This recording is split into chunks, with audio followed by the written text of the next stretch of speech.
All right, welcome. It's Friday night. That means it's time for Friday Night Fun Time on Real News Live. I'm your host, Mike Barrett in Seattle, Washington, and I'm joined tonight, as I always am. I'm drinking not an adult beverage tonight. I'm simply drinking water, trying to hydrate, making sure I don't get a kidney stone. I'm joined tonight, as I always am, to my left, my immediate stage left, the lovely, the generous, the intelligent, the super smart, the colossus of the computer world, Candace Whitelight, somewhere in Montana. Candace, how are you, and what are you drinking tonight?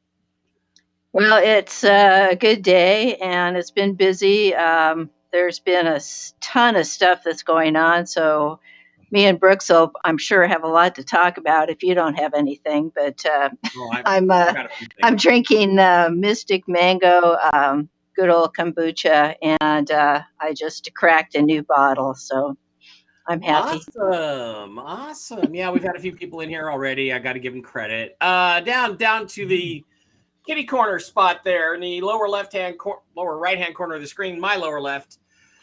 The amazing, the intelligent, the man who made us a little bit late tonight, the fantastic Dr. Brooks Agnew, somewhere in the Carolinas. Brooks, how are you? How was your day, and what are you drinking? Oh, I had a long day, about 14 hours today, so I just got in, and I didn't get anything to drink, so I have nothing. Oh, well, you're going to have to run out during a break or something while I tell a story and go, you can't run out while I tell a story because it's going to be really good. and get a beer. And you need a Coors Light or a Bud Light, maybe. And then immediately below me, the guy who was somewhere east of California, looks a little like Vegas or Mars, or I don't know where the hell that is. Saginaw Beach. Where are you? TV's Blake Wally. A fancy karaoke lounge here. And Neon, somewhere in Tennessee, we'll say. Blake is actually trying out for The Masked Singer tonight. That's what he's doing. So as soon as his show is over, he's going to run out and head out to see The Masked Singer. So I have a story to tell you guys before we get started that you, Blake and Brooks, and by the way, what are you drinking? You're drinking wine again, right? Yep, right. Cabernet, little Liberty Creek tonight. Okay, excellent. I have a story to tell you guys. And I can say categorically that I can now prove the existence of God, or at least I can prove the existence of higher dimensional realms, angels, and higher beings. I can tell you that the story I'm about to tell you will prove that beyond any reasonable doubt. So I've lived here for a while in Washington State, not really my choice, but things have conspired to keep me here, and I'm here. So one of the things I've always thought is that, it would be fun to sort of get some money, get a big chunk of money and get out of here and, take care of all the family obligations and things I may or may not have that keep me here and go to someplace sunny and warm. So as part of that process, I'm involved in several interesting things that are going on. The financial reset, if it goes the way I hope it goes, I might stand to profit from that very handily. Some crypto stuff, might stand to profit from that rather handily. But it's never stopped me from doing something else, which is just playing the old lottery. You know what? Because somebody wins the lottery every couple weeks at the worst, So I've been doing that for a while. And I've been told by psychics that I know and love, Jennifer and a couple of others, that that's not the way you're going to make your money. You're not going to get rich from the lottery. It's not the way you're going to make your money. Okay, but still, it's fun. Isn't it fun to buy a ticket and sit back and think, oh, hey, there was a lottery drawing last night. I could be a millionaire. I'm going to go to the grocery store and stick my ticket in and see if I won, right? That's fun. It's fun to think about it. Ooh, if I had that much money, I could do this and this and this. I could move here. I could go there. So in the process of this, there's a local grocery store. It's a chain called Fred Meyer. And one day I was there and I was buying a lottery ticket and there was some old guy in front of me, nice old guy. And we started talking and he said, hey, he goes, now I went to play the middle machine of the three. He said, no, don't play that one. Play this one on the end. And I said, okay, why? And he goes, well, don't tell anybody. But last year I won $250,000 on this machine. And I'm like, God, that's really cool.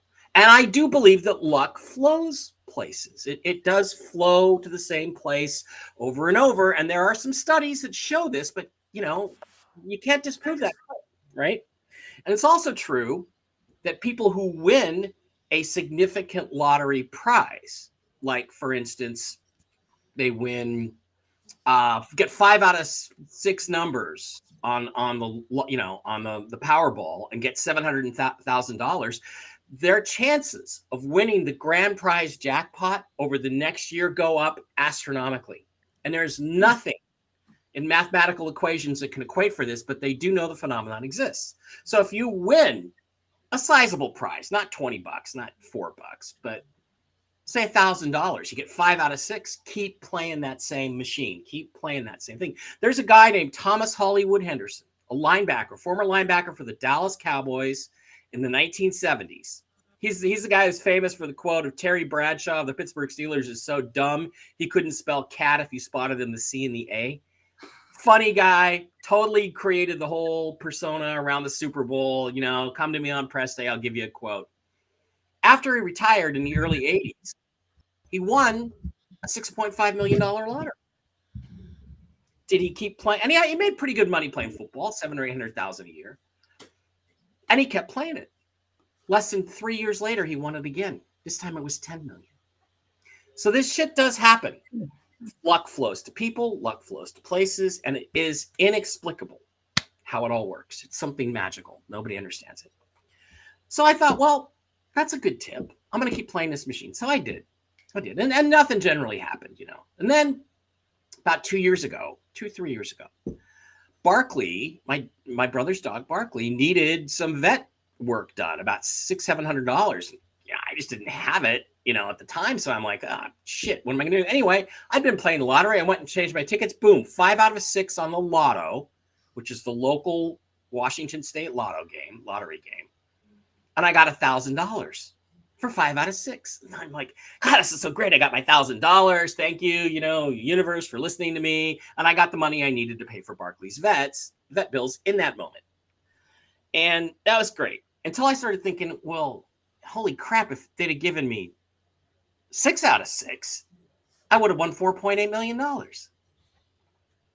That's enough for me to retire to Vegas on, someplace like that, someplace nice where I can buy a nice house for $500,000, live the good life. I'm like, I kind of wish they would have done that. But anyway, I started working with Jen, and I started talking to her about, the manifestation process and her views on it. And every psychic has slightly different views on it. And one of the things she said is, look, it's really important when you pray is to pray out loud, to vocalize things. So as dumb as that sounds, when I would buy my lottery tickets 2 or 3 times a week, I would go to the lotto machine, the favorite secret lucky machine, which, by the way, that guy won $250,000 and I won $1,000 off of it. I'm like, okay. So I would buy my tickets, and I started saying this little prayer, this out loud vocalization. Dear Lord Jesus Christ, Lord God above, please bless this ticket and fill it with money. Fill it with love and fill it with money. Amen. So I complete the whole thought process. Nothing really happened. And I thought, well, I'm not asking for the grand prize. I mean, they could fill it with money. The money could be $2. So I started saying, okay, dear Lord God above, Jesus Christ, please bless these tickets, this ticket or these tickets, and fill them with love and the grand prize jackpot money. Amen. To complete the thought. Now, I don't want to, obviously I don't want to seem crazy. I'm not going to say it out loud. I'm not going to say it like that. I'm going to go, blah, blah, blah, blah. But I said it, vocalized, created the sound waves in the ether. Okay. So people couldn't hear me, but I would say it. And I started doing this 3 weeks ago. So Monday, I went down to the Fred Meyer, got my groceries, picked up my Dr. Pepper, got what I needed, checked my old lottery tickets. No, they didn't win. Went to that machine, got the money, bought a Powerball ticket, bought Lotto, which is the smaller prize, pick 5, which is a local thing. It's about 100,000. Powerball and Mega Millions. And I said my prayer over all of them. So Tuesday, I'm sitting around and Dave's got YouTube on and there's a video on about how, hey, the winning lottery ticket in last night's $765 million Powerball was sold in Washington State. And I'm like, well, shit, that never happens. That's really cool. It was sold we're here in Washington. Usually it's Ohio or Indiana or Schenectady, New York or New Jersey or someplace with really dense populations because so many people play it there. Millions and millions and millions of people play the Powerball lottery every 3 days, 3 times a week.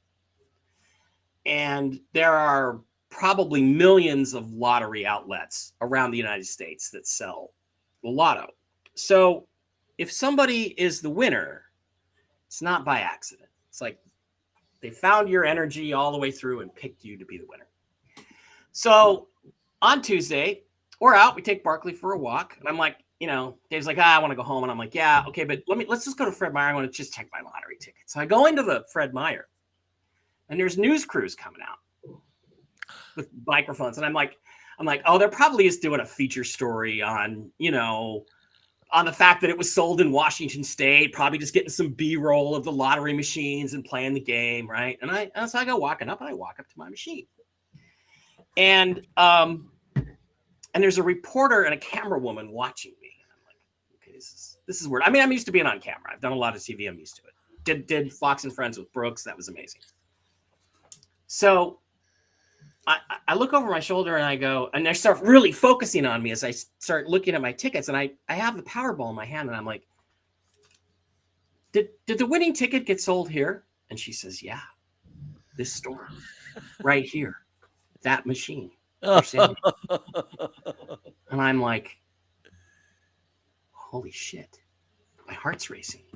So I stick my ticket in and it scans it. And I won.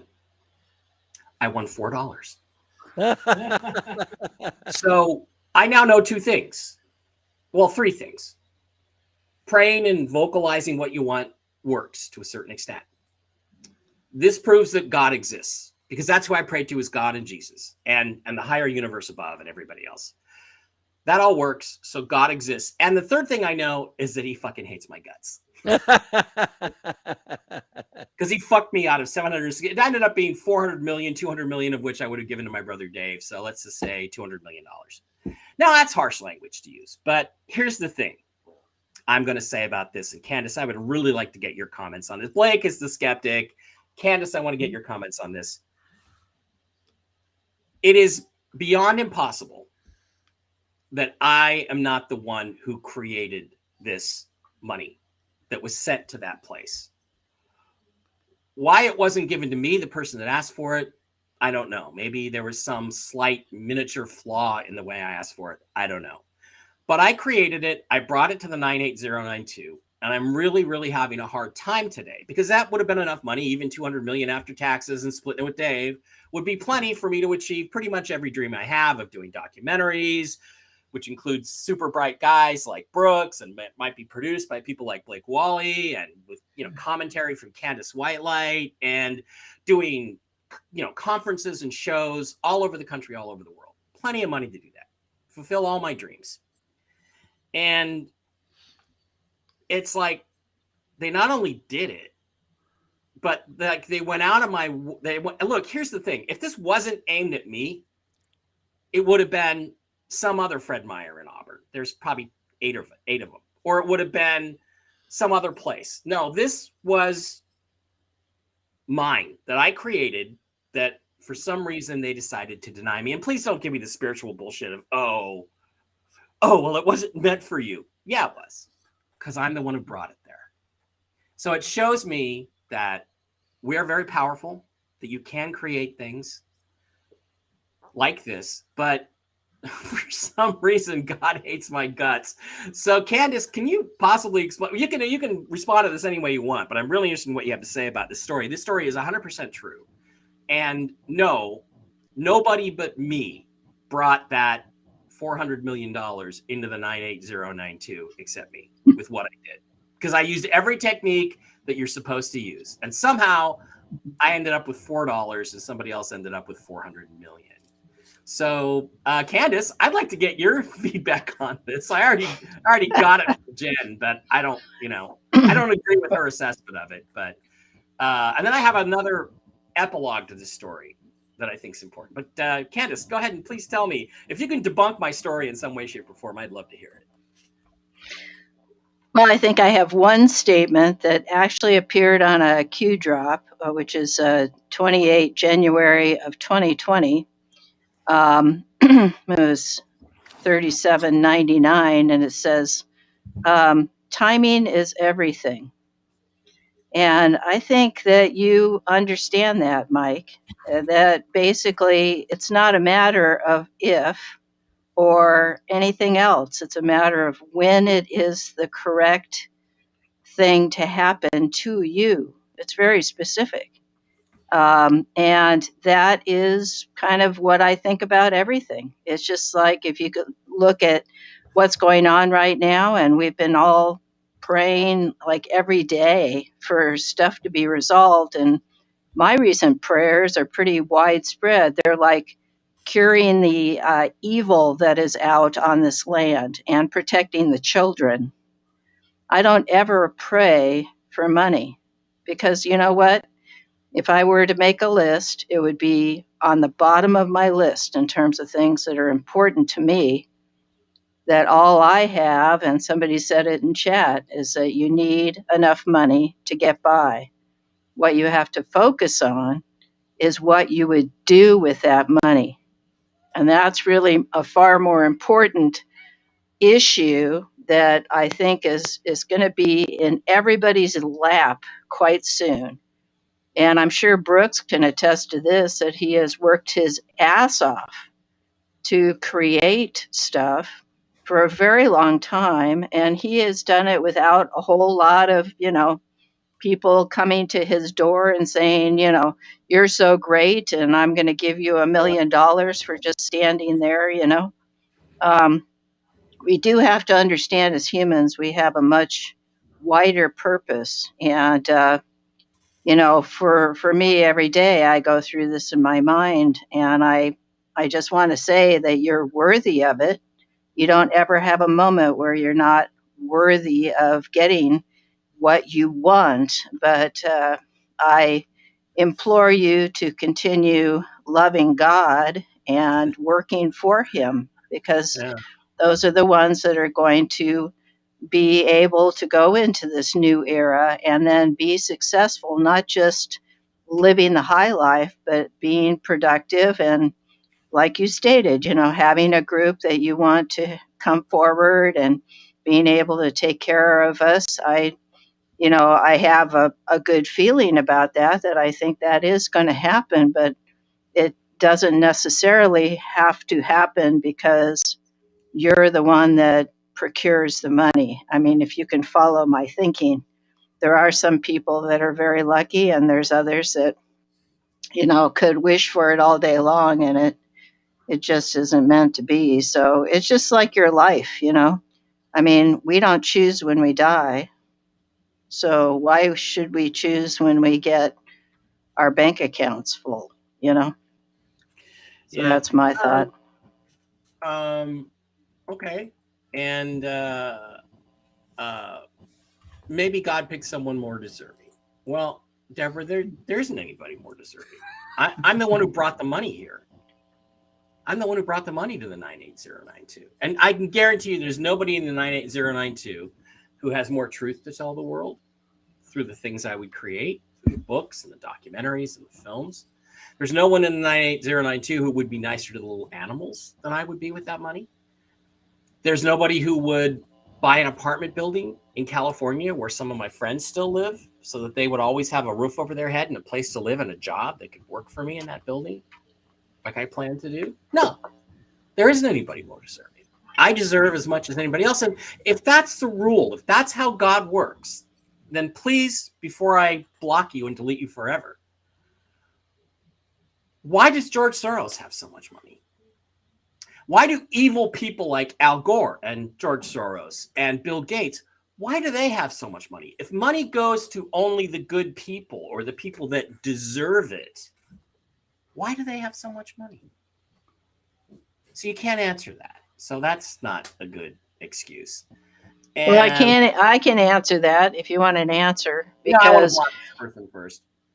well, go ahead and make a statement about it, Mike, but don't include personalities, because the devil does a rock solid deal. And if you wanted really to just get money and fame, you would sign a deal with the devil, right? Because he's going to make sure that it happens instantly. Maybe I should give him a call. Go ahead.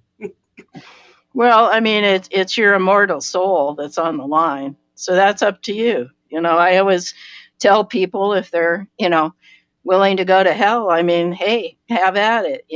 I mean, it's short.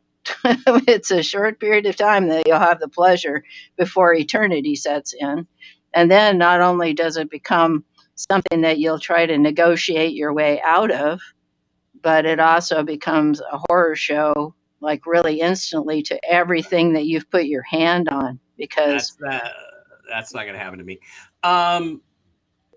And Linda, maybe someone needed more than Mike for hookers and blow, and he cried and cussed God to death. Well, if God wanted me to curse him, he did everything he could to make me do that. He went out of his way to make sure that he rubbed my nose in it. This is the way things work. So I'm just telling you, you can't trust the universe. You can't. It doesn't do things the right way. They do what they want. And the thing that gets me about this, by the way, Linda, the hookers and blow thing is a joke, by the way. It's always been a joke, but okay. The thing is that this magical shit works. And I wrote a book called The Choice, where I told everybody exactly how it works. And I use those techniques in creating this. But this is one of those things that you just got to say to yourself, wow, if the message was fuck off, Mike, it received. Okay. Message received. Now I did have another thing where I had a dream that something else was really close, which maybe some of the reset stuff we're looking at. But it's just kind of like, wow, why would you do if you didn't want me to get it, then like I said, it would have been some other store in Washington State, or not even in Washington State. So, Brooks, I was just wondering what your thoughts on the manifestation of reality. And some people would say this means we're living in a simulation. What do you think? Well, manifestation of reality works on resonance. Nobody steps up to the plate the first time and hits a home run. It takes getting in the zone. It takes, yeah. But I applaud you because you keep all your revenue channels open. Not everybody plays the lottery all the time. I was being interviewed for Air Force magazine because they had come and test drove my electric truck, and they were amazed at how much I had gotten done. I had a small plant. I had several trucks on the floor. They drove it. They loved it. I invented the electric pickup truck. I own the patent for the electric pickup truck. Yeah, just to let you know, I invented a whole industry, and it passed me by. Yeah. And they asked me, how are you raising your money? And I said, we're using the highest probability method for small business in America today for raising money. And they leaned forward and said, really? What is that? I said, we play the lottery.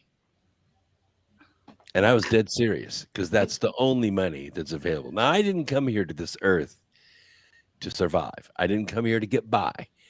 I came here to do great things. Yep. And revenue like that, $200 million, would change the world in our hands. It would change the world. It would change awareness. It would change everything. We wouldn't blow it. We wouldn't use it for hookers and blow. We wouldn't buy jets. We wouldn't buy an island and take little kids to it. We would do great things with it. And if this is the way the universe, and I totally agree with you about Soros and Steyer and Bloomberg and all these fuckers who just get the money and then just fuck everybody all day long. That's all they think about is fucking people. And fucking they do with a hammer. And they live to be 90 something years old too. And they just keep fucking people every day of their lives. So I once several years ago in my life, gave one of those prayers. And I said, I'll tell you what I want you to do. Look away. Look someplace else. Go away. I'll do this myself. Okay? All you've done is keep me poor and keep me blocked my entire life. And I started to be successful the very next day. Yep. Well, yeah, a few nice things have happened since, and like I said, I got a dream of just taking the lead in a race, and things are happening, which may still happen. But the other possibility, I guess, is that it wasn't God who did this. It was actually the other side who did this to try to discourage me, knock me down, and keep me off the path. But then isn't that a little bit grandiose? Oh, Mike Baer is so important that the documentaries he might make might change the world. When other people, and I'm not going to mention any names, Jay Widener, think that they've made the greatest discovery in human history. I've got these alien mummies from Peru, and they're actually just mutilated human skeletons, mummies. I laugh at them. So I laugh at that notion. I do feel like I created this. I do feel like it was generated. And in some sense, it shows me my power. But it's like power is useless if you can't direct it to the right place. That's right. It's like a nuclear bomb. Power is useless. Used against Imperial Japan, it's a good thing. You can't put gas in your car. Detonated in I'm trying to think of a good place. Florida, Texas. It's not a good thing. TV's Blake Wally. Well, okay, but Brooks, do you agree with me that the possibility of that happening is so far beyond? It has to have something to do with me, right? I mean, I think it has. Absolutely. It has to. Look how many lottery machines there are in the world. You drew that money to that spot. Yeah, I know. It was your consciousness that brought it there. For you not to reap the reward of that, because you would have given the glory where glory is due. Sure. I guarantee you the person that won that money isn't going to do anything with it. Well, I can just guarantee you. Not as much as I would have done with it. That's right. For the world. Let's put it that way. But then and it goes back to what Candace said. And this is a deep philosophical discussion to have on the news show, but that's where we're going to. It goes back to what Candace said, which is that maybe the world's not going to, doesn't need it right now. Maybe we're going to have so much that it doesn't need to be done right now. Maybe in 6 months, I'm going to have enough that I'll be doing everything I want to do anyway. But still, then that raises the question. The question I'm always going to have is, what was I supposed to think about this? Because it's not coming. I've talked to every spiritual friend I have, Candace now, Jen. I've talked to, I'm going to have a chat with Daniel Brinkley, who's been dead 6 times and talked to God on multiple occasions. I don't know. Blake, do you have any thoughts on this incredibly weird and ridiculous story that I just told you? No, that's pretty amazing. And I agree with Brooks. You probably did manifest that. So I don't know what happened. I don't know if it's like, God having a sense of humor, whether it's, money is the root of all evil, or no, the love of money is the root of all evil.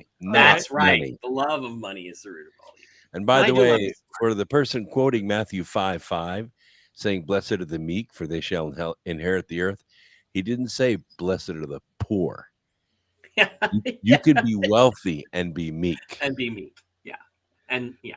That's true. So okay, sorry, Blake. So keep going. I didn't mean to. Worries. Yeah, so maybe you, I don't know, cause some sort of rift in the space-time continuum, and I don't know, maybe travelers, maybe something that set off a series of events, and they had to come back in time and say no.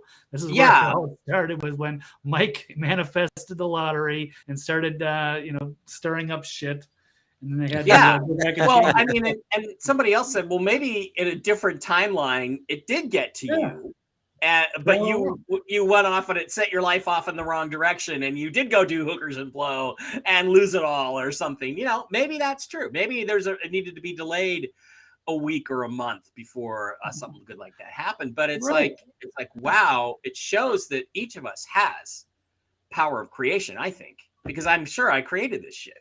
Anyway, go ahead. Maybe you did. You created this shit. You went to Vegas. You blew it just for a night on hookers and blow, but then he had a massive heart attack. Then all the money got just tied up in limbo, and everybody had to go to court. It dragged out for years, and it didn't benefit anybody. By the way, I have done all the cocaine I'm ever going to do in my life. So even after a med bed, I'm still I'm not doing it. It's not one of those things that appeals to me anymore. Well, so I'm going to add one coda to this for you, Candace, because I didn't really intend to start with this. I don't know. I just started talking about it because I wanted to get this audience's and these panelists' opinions on it. There's a coda to this. The coda is that I spoke my prayer on Monday. The one I just told you. Dear Lord Jesus Christ, please fill these tickets or this ticket with love and the grand prize jackpot money. Amen. I did say that. In my head, Candace, I then thought, it was almost like a thought that came from somewhere else.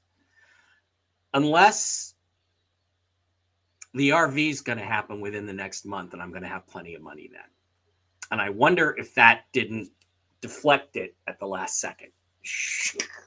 What do you think, Candace? I thought it. I didn't say it.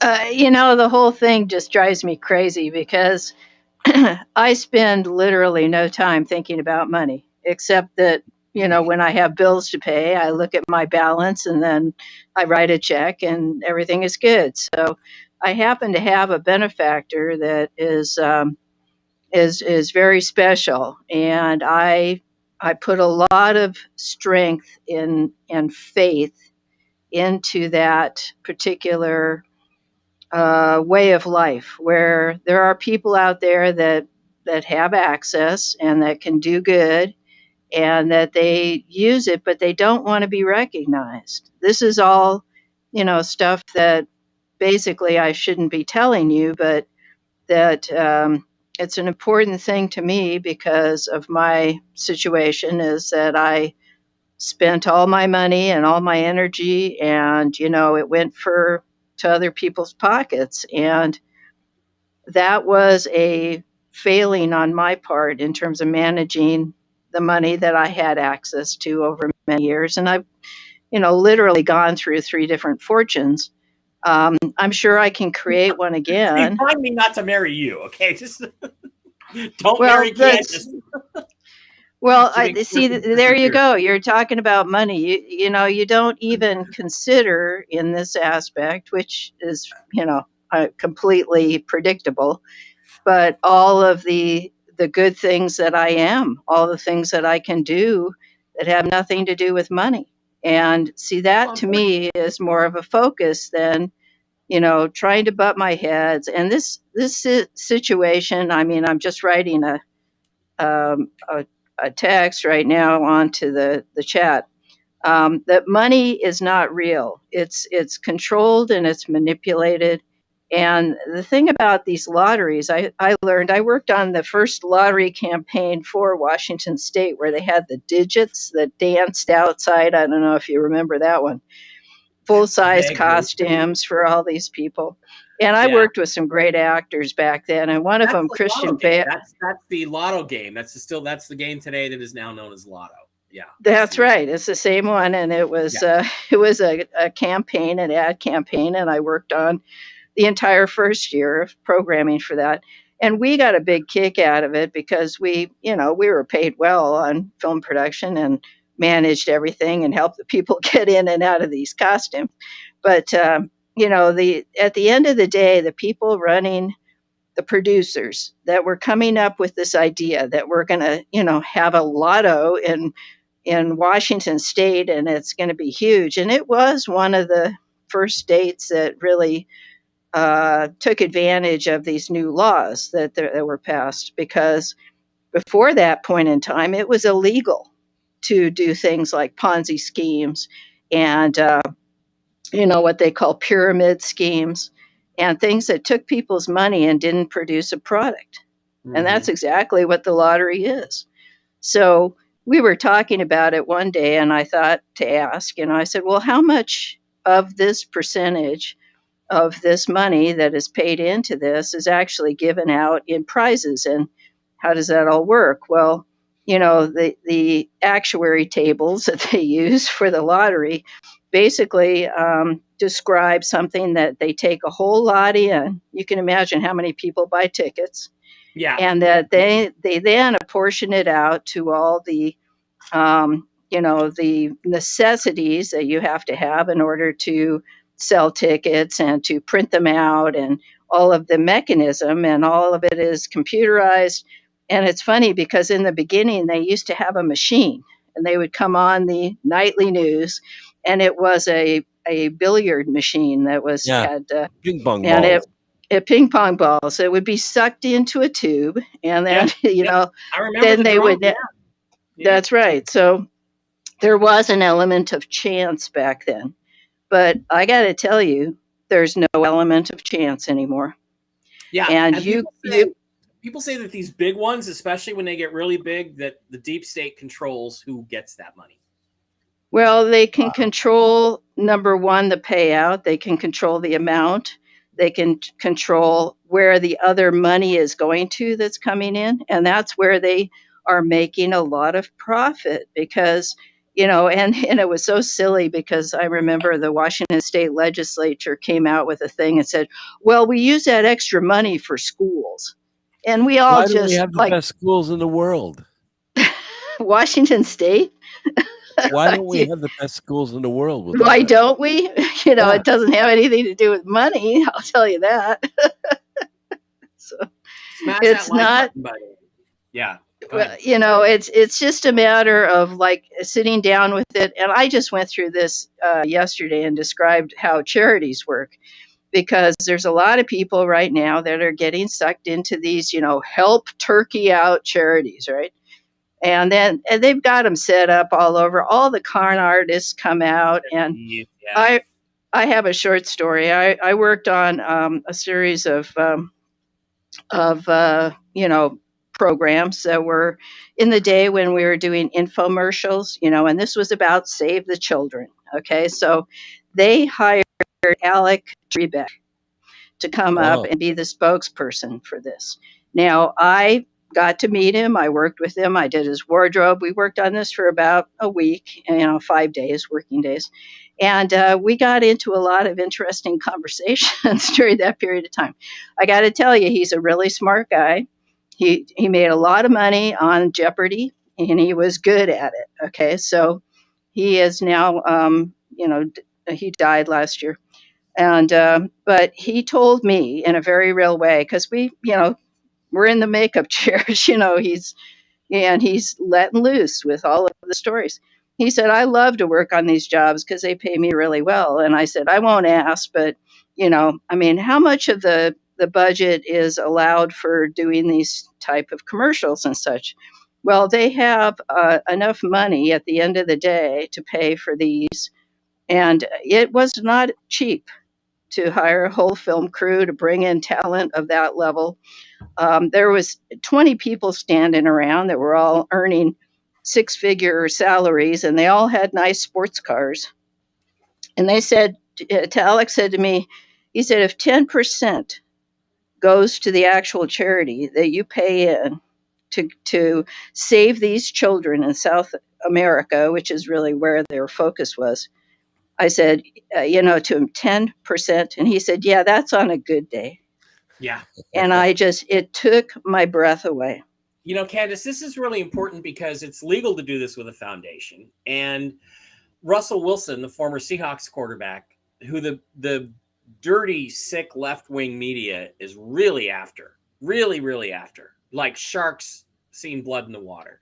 They just did a hit piece on his foundation where they said only between 21 and 25% of the money collected by his foundation is actually going to the charity. And I'm like, now do the Clinton Foundation, which is about 3%. They do the absolute minimum. So it's like, these foundations are all money laundering schemes. And so Russell's foundation actually does quite a bit better than most foundations. God, I'd love to see Bono's Red Foundation get edited or get audited. I bet that would be another one of the below 10%.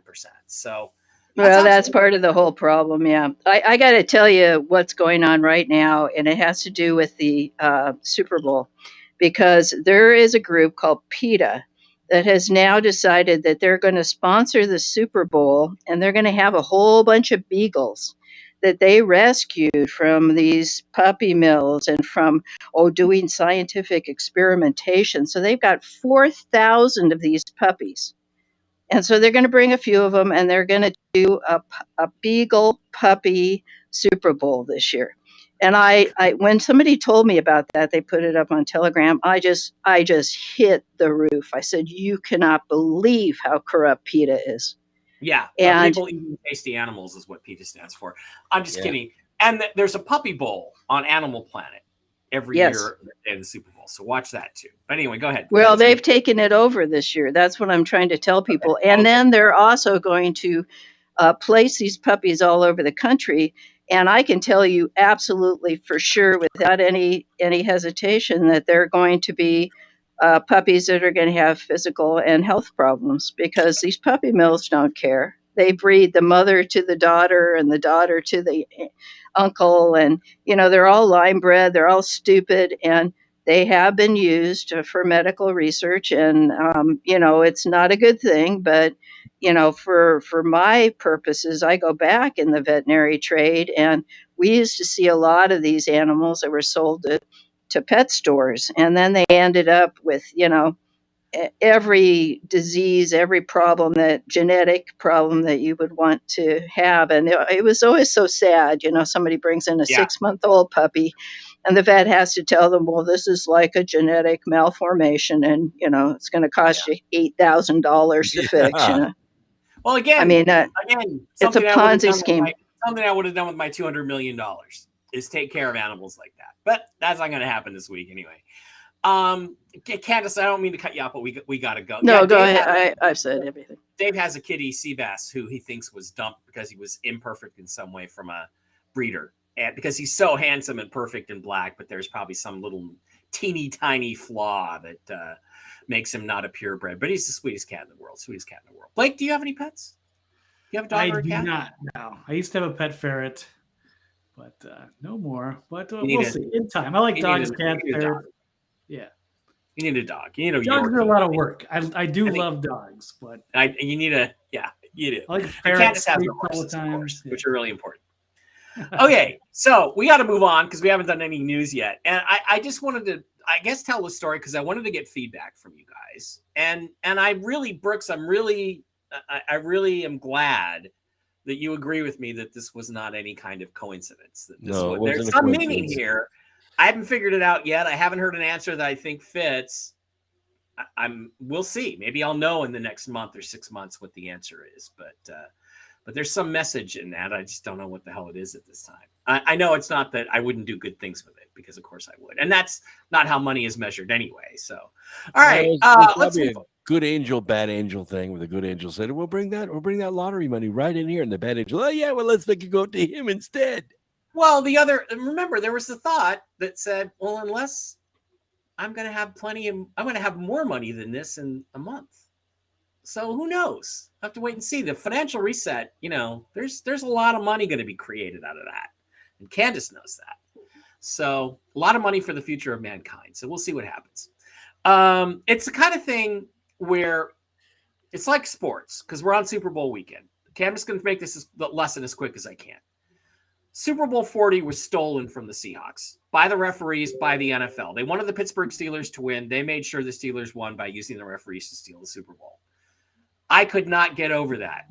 And I still haven't completely let go of it, but I've about 90% let go of it. And the way I let go of it, Brooks, was that we won a Super Bowl in 2013. They let us win. They finally didn't stop us. Seattle had the best team. We went and crushed the Denver Broncos and finally won it. So that made it better. So, maybe there's that Super Bowl win coming, hopefully in less than 7 or 8 years in the future. All right.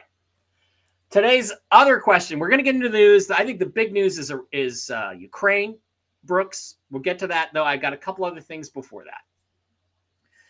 that. DeMar or not DeMar? The question continues. DeMar Hamlin, the football player who collapsed from the cardiac arrest he went into because of the jab. And there's been all this weirdness around him, including we looked at his arm, I think, last week, and the no tattoos. Well, the saga continues because 2 nights ago, on February 8th, Damar Hamlin made an appearance at an NFL Players Association event where he accepted an award and gave a public speech. And I'm gonna try to do a screen share here and show you guys some video from it. Let's go to entire screen. Let's go here. Here it is. Okay, I'm going to go full screen on that. You know what? I might have to go back. Hang on. I might have to go back and change things. I think I have to take the chat off. So hang on, guys. I'm going to take the chat overlay off, and we're going to go full screen. And I'm going to show you a video, and I want you to look at this video very closely. This is Damar Hamlin, Friday night, February 8th, in Arizona, the site of the Super Bowl, accepting an award. Let's watch and listen. And just to give you a tip, pay attention to this part of the screen right here. Right there, where his left hand is. Thank the other guys who are nominated for the award as well, who did the work in their communities alongside of me as well. Giving back to my community has always been a big part of who I am. I'm thankful to my father, who's right here behind me. Growing up, just watching him do community days in our community, and I just always was waiting on my time when it came. One of my favorite quotes, "It's a blessing to be a blessing." With that being said, I plan to never take this position for granted and always have an urgent approach in making a difference in the community where I come from and also communities across the world. Thank you. That was very nice. That was really nice, Damar. And there's some pictures floating around of him at this event or just after this event where he's holding up his award and shows his left hand. Well, Damar Hamlin made another appearance. He made an appearance last night at the NFL Honors, where 2 Seahawks got screwed out of Offensive and Defensive Rookie of the Year awards, but Geno Smith got Comeback Player of the Year award for, I guess, coming back from being mediocre the whole previous part of his life. I don't know what that's a comeback from, but anyway. So Damar made another appearance, and he was on the red carpet there in Arizona. Let's take a look at, again, my Twitter feed here, and take a look at Damar Hamlin. And here's the red carpet pictures. Here's Damar. Notice anything about his left hand, folks? Got a left hand over his right hand. Notice anything? There's a huge tattoo all over that hand that was not there the night before. And I don't have a super close-up of it. I didn't have time to find it before. No, I can see that his hand is tattooed. Massive tattoo. The kind of tattoo that, by the way, I'm going to remind you, you cannot get done in one day. That's a tattoo completely covering his hand with all sorts of intricate designs on it. That's a 2 or 3 or 4 session piece of artwork. And I know a little bit about tattoos, all right? So unless he got some sort of miracle tattoo from 5 different tattoo artists working on his hand at the same time in the last 24 hours, one of those 2 guys is not Damar Hamlin. Also, I bet you if I go back to his Instagram, I'm going to find other pictures of his left hand, and he will have that tattoo on there, which I'll attempt to look while you guys are all discussing this. But I want to go to you first, Blake. Wally, I have one question. Damar or not Damar? And which one do you think is not Damar, or are they both not Damar? Well, after seeing that, I didn't know. So now I know what you were describing when you're saying paying attention, because I didn't see anything. I was waiting for it to disappear or something. But now that we see the tattooed hand, that brings all sorts of things into question. So I'm going to have to say that the one with the tattoo is him, the real Damar, I suppose. But I don't know, how do they pull that out? I mean, I guess they can do sorts of things. I don't know what to think. I didn't know he made public appearances, but they're going out of their way to sell this and to make sure everybody knows that everything's fine, but they keep making a mistake or they overlook a detail, and that might bite them in the ass again. So Wow, the cover up Okay. continues. It looks like. Okay, I am on his Instagram, and that's 23 weeks ago. But looking at his Instagram, and I don't have anything from super recently. He's got sleeve tattoos all over his arms, but he's got nothing on his hands, either one of them. What's that? This is in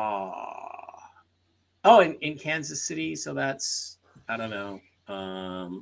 15, 16 weeks ago. But he doesn't have any tattoos on his hands. So, Brooks, what do you think they're trying to do with this? It's so obvious.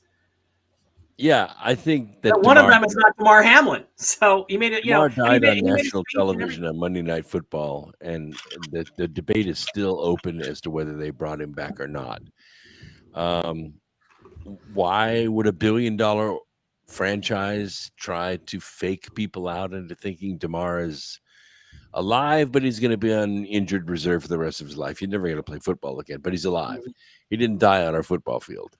They probably have a vested interest in that. Yeah, like not getting sued. Candace,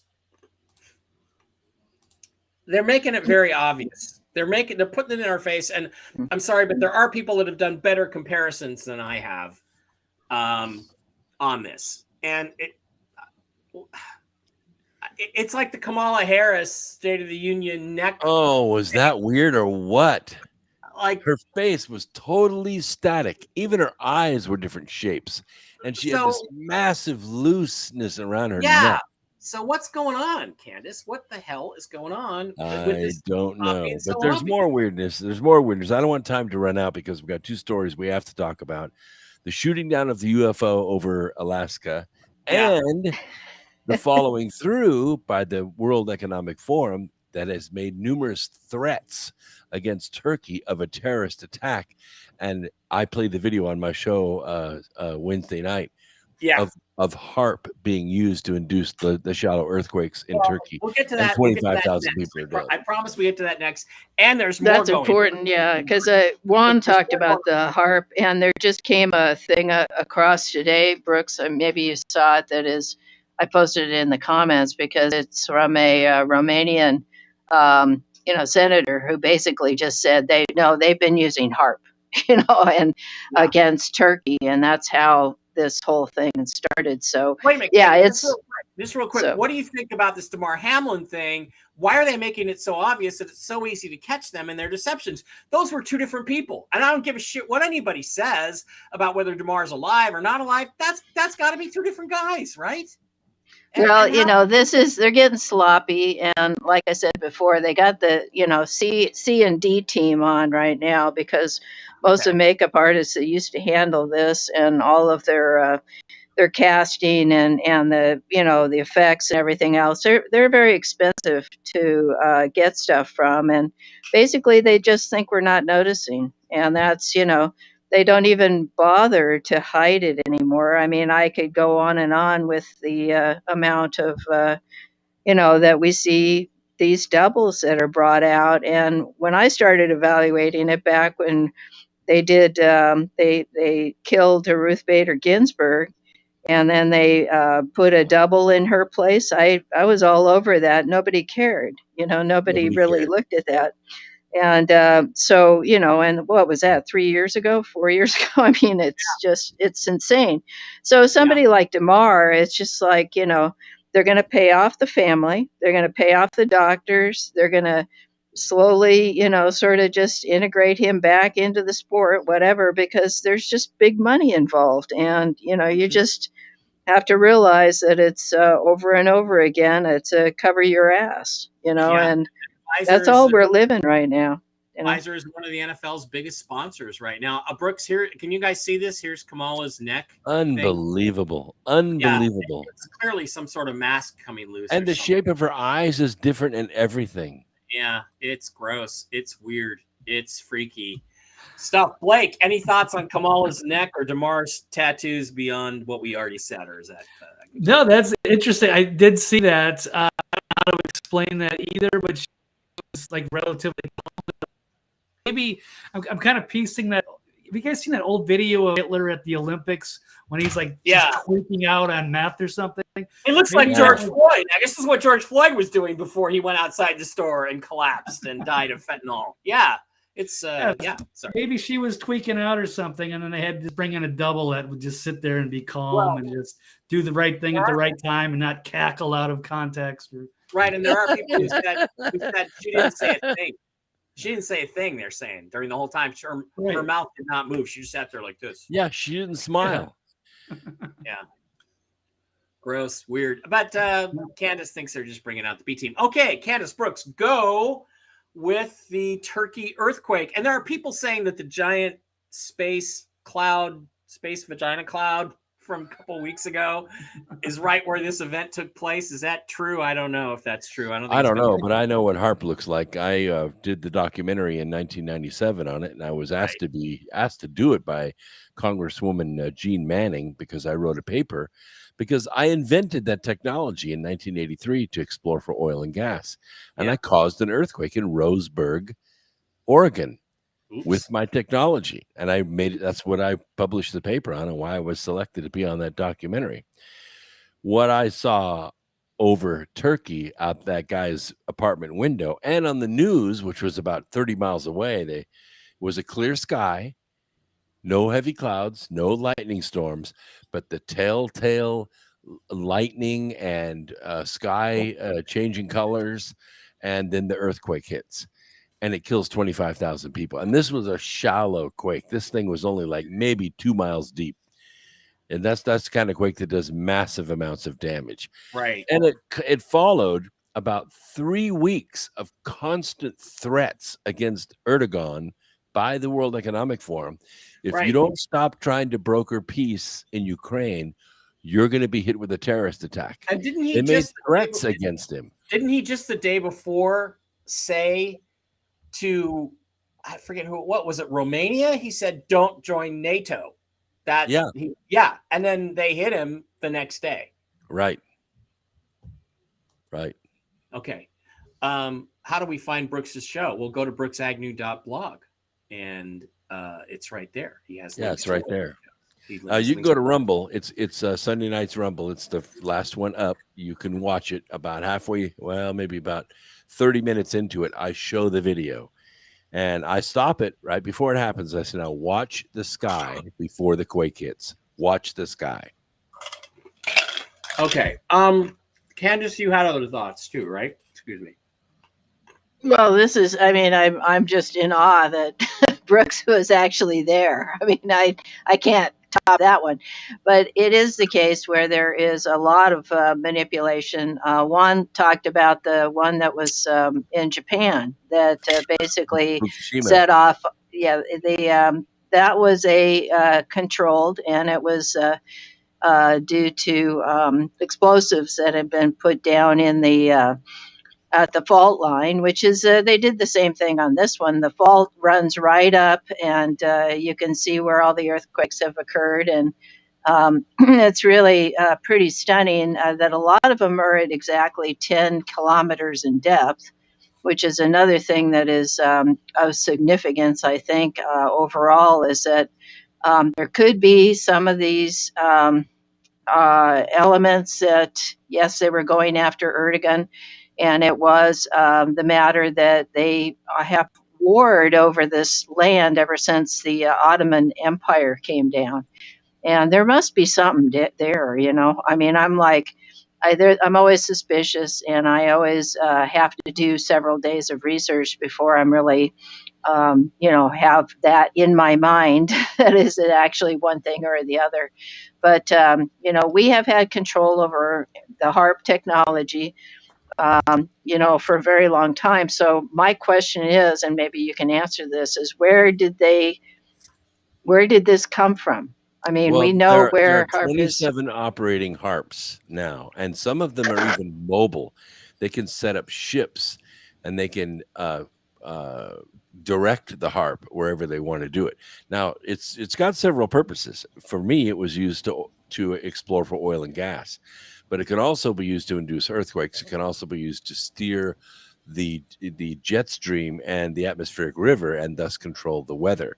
And we have seen areas like Puerto Rico get hit with 3 hurricanes in a 2-month period. That's never happened in history. Right after an eclipse crosses the 19.5 degree latitude, which all has to do with hyperdimensional physics, which you can read about in this book. And don't forget, in 2017, Kim was making a bunch of noises, Blake, to Trump. And what happened to Kim and all of his nuclear scientists? They were all deep underground in a military bunker. And there was an earthquake in that bunker that killed 378 of his best scientists. And all of a sudden, Kim wanted to talk peace after that, didn't he? It's a good way to force your opponent to sit at the negotiation table. Yeah. I call it I call them the weirding modules, the sound weapons from the Dune movies. Yeah, the weirding module, right? Weirding module. That's, please no more use the weirding module on me, Mr. Trump. Anyway, go ahead. Blake, go ahead. No, that's strange. I do believe that there are some, there's weather modification weapons. They certainly are probably capable of doing these things. I don't know what to think of that. That was very strange. It seemed like they're sending a message, with that crazy cloud. And a few weeks later, a catastrophic earthquake. I have also seen some people that were predicting this could happen in that region. There's kind of a guy that went viral, some kind of scientist. I don't know if he's from Norway or something. I could probably Dutch Sinise it is, like Gary Sinise, but Dutch and Sense or Dutch Sinise or something like that. Frank Hogerbeats or something. Frank Hogerbeats. He's using Jim Birkeland's old predictive technologies about full moons and things like that. And which are 80% accurate, So okay, so pretty weird stuff, and I think a vulnerable area of Turkey. And isn't it coincidental that this, like you say, Brooks, happened right when tons of pressure was being put on Turkey to not create any peace in Ukraine? Well, speaking of peace in Ukraine, a couple of other things have happened that I think are pretty interesting, which is that it's now coming out that the Nord Stream pipeline, was in fact blown up by the USA. I don't really like to spend a lot of time on Fox News, but let's listen to Tucker on this one, because this is an interesting report from the other night.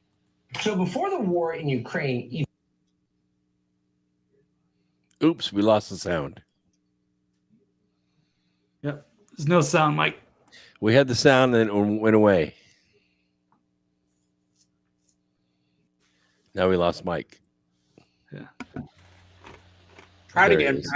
Okay. If Russia invades Ukraine, one way or another, Nord Stream 2 will not. State Department, the number 2 of the State Department, and Joe Biden blow up the Nord Stream pipeline. Watch. I want to be clear with you today. If Russia invades Ukraine, one way or another, Nord Stream 2 will not move forward. If Russia invades, that means tanks or troops crossing the border of Ukraine again. Then there will be no longer a Nord Stream 2. We will bring an end to it. But how will you do that exactly, since the project and control of the project is within Germany's control? We will, I promise you, we'll be able to do that. So then the pipelines actually blew up. These are the pipelines that bring natural gas from Eastern Europe to Western Europe to keep the European economy going. And they exploded, causing the single largest human-caused environmental disaster in all of history. And again, setting Europe on the road to actual poverty. So it was an unpopular event, and Joe Biden denied any responsibility. In fact, he blamed Russia. Joe Biden and his whole administration told us that somehow Russia, for reasons they never make clear, just because they're evil, had sabotaged their own energy pipeline. Watch this. It was a deliberate act of sabotage, and now the Russians are pumping out disinformation and lies. So that was in September, and it was obvious from the very first day, well, that's not true. It's not that Vladimir Putin is too good a person to blow up Nord Stream, but why would he? It only hurts him. And by the way, it really hurts Western Europe. But a lot of media outlets repeated that lie dutifully. That's what they do, and attacked us as Putin stooges for having questions about it. Well, we know a lot more now. There have been a number of official investigations of what happened, and not one has found any evidence of Russian involvement. And now we have the actual answer to what happened. Oh, the Biden administration did it. For real. Investigative reporter Seymour Hersh, who's been around for more than 50 years, just wrote a piece on Substack that includes this, quote, last June, the Navy divers, U.S. Navy divers, operating under the cover of a widely publicized midsummer NATO exercise known as Baltops 22, planted remotely triggered explosives that 3 months later destroyed 3 of the 4 Nord Stream pipelines, according to a source with direct knowledge of the operational planning. Now, this piece continues. It's probably the most comprehensive news story you will read this year. Seymour Hersh on Substack, you should read it. And it recounts in detail meetings with the National Security Advisor at the White House, where this was planned, exactly what explosives were used, how they were triggered, by what aircraft, on what day. So many details in here that it is not possible that it's not true. It is true. And in fact, no one at a high level in the U.S. government is denying it with any specificity and said the White House is just dismissing it as utterly false, and no reporters are following up on this. So before the war in Ukraine even began. Okay, so then yesterday, but we're about a year out from the invasion. The Ruskies sent a drone to blow up a bridge between Romania and Ukraine. Right. Let's watch it again.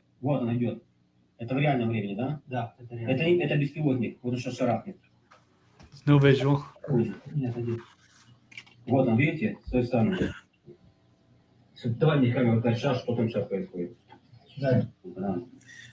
Oh, I like that. 1928, 19.5 degrees. Okay. So again, guys, I'm sorry. Could you see that video? I don't think No. No. Shoot. Let me bring it again. Let me do it again because it is important to watch. Okay. Let's go over and watch it again. Это в реальном времени, да? Да, это реально. Это беспилотник, вот он сейчас шарахнет. Второй был такой же? Нет, один. Вот он, видите, с той стороны. Давай мне камеру дать шар, что там сейчас происходит. Да. Вот он идет. Это в реальном времени, да? Да, это реально. Это беспилотник, вот он сейчас шарахнет. Kaboom. Второй был такой же? Нет, один. Okay, so gentlemen, my question for you is, are these not both acts of war? Are we not already in a war, Brooks? Oh, yeah. Yeah, I definitely believe that. Of course, it's a good thing that the Russians built that bridge the way that they did, because it did very little damage. They had it up and running again in a couple of hours or a couple of days.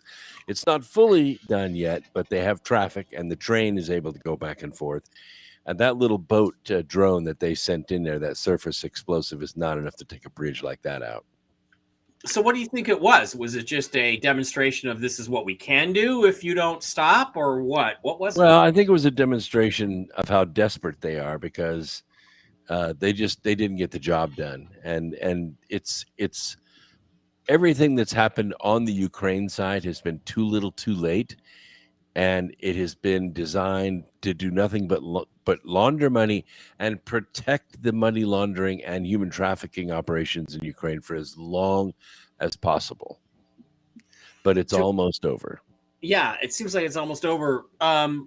Blake, I mean, doesn't this already feel like there's a war going on? I mean, if we're blowing up their pipelines and they're blowing up the bridges or trying to blow up the bridges, isn't that the kind of stuff that precipitates war? So is there really a war going on? It's just quiet. It's kind of a quiet World War III.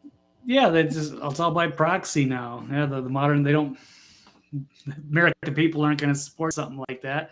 So it's a terrible thing. A big major act of sabotage is an environmental catastrophe, and all of Western Europe should be pissed right now.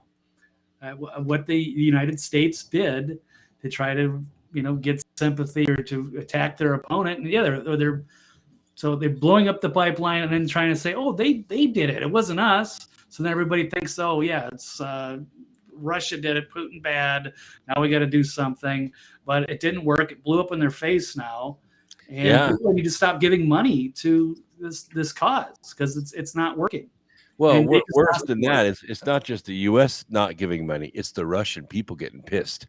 There have been 3 events actually. One was when they had Russian prisoners, and they filmed it on Facebook, and they shot the prisoners who were bound. They had their hands tied behind their backs, and they shot them on film. That pissed the Russian people off big time, big time. The second one, well, I recall recently, they filmed their own drone dropping cyanide gas on Russian troops in a river. They filmed it and put it out. That pissed the Russian people off to no end. And so now that's why you see when you go to Russia, you see Z everywhere. All the billboards on people's backpacks, on their shoes. The Russian people support this war. Like 77% of the Russian people support this war. And that's why tonight, there are about 500,000 Russian troops ready for a major offensive to go in and finish Ukraine. And that's the rumor that they're going to do that. So is that, from what you hear, true that they're going to finish this crap off finally a year later? Well, they have pretty much everything they want except for the most southern state. The other 2 states are filled with Russians. They're living a peaceful life. Everything's fine there.